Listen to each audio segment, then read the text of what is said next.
Bonjour à tous, merci d'être avec nous sur RTI 1 ce jeudi 26 janvier. Le gouvernement ivoirien a salué au cours du Conseil des ministres d'hier la suspension du mot d'ordre de grève lancé par certaines organisations syndicales et se félicite de la poursuite du dialogue social. Le gouvernement appelle tous les fonctionnaires à occuper leur poste de travail, toute absence étant désormais illégale. Les discussions continuent entre les syndicats et le gouvernement.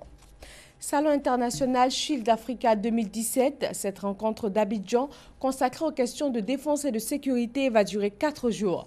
Plus d'une centaine de participants venus de 62 pays du monde, dont 39 pays africains, planchent sur les avancées technologiques en matière de défense et de sécurité.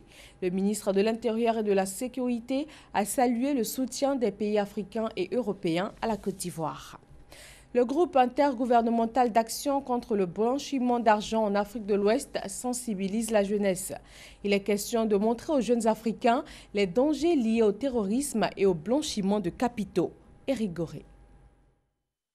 Le ministère des Affaires étrangères pris d'assaut par la jeunesse de l'espace CEDEAO, qui participe à ces journées portes ouvertes du groupe intergouvernemental d'action contre le blanchiment d'argent en Afrique.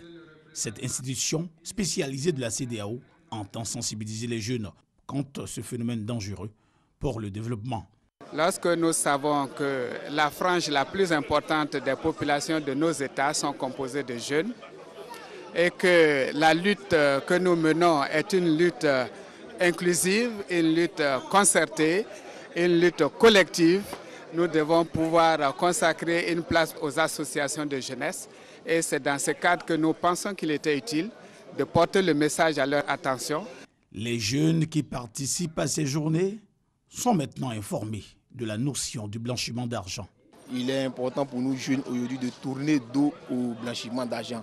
En ce sens que c'est nous jeunes, nous qui sommes utilisés comme appât pour mener à bien les activités terroristes. Ayant reçu ces informations, nous allons faire le relais au niveau de la jeunesse, au niveau de toute la Côte d'Ivoire. Parce que nous sommes la fêtière, nous allons parcourir tous les hameaux, aller partout et sensibiliser les jeunes, leur demander de tourner dos à ces fléaux-là. Ces journées portes ouvertes font la promotion des bonnes pratiques. Selon les initiateurs, les récentes attaques terroristes du Burkina Faso, de la Côte d'Ivoire et du Mali montrent qu'aucune nation n'est à l'abri.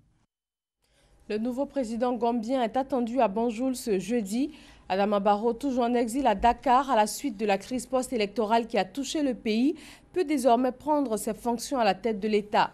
Yahya Jammeh lui ayant finalement cédé le fauteuil présidentiel.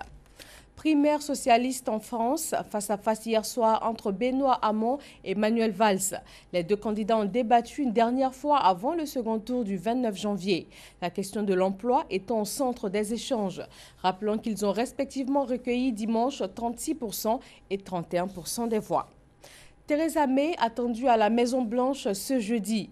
La première ministre britannique sera le premier dirigeant étranger à être reçu par le président américain Donald Trump, l'un des rares dirigeants occidentaux à soutenir le Brexit.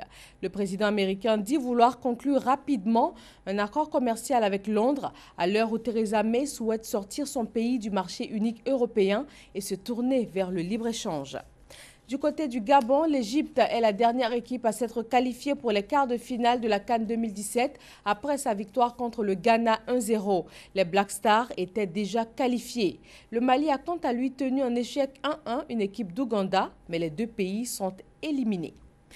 Merci de votre attention. Je vous retrouve à 13h pour le journal sur RTI 1.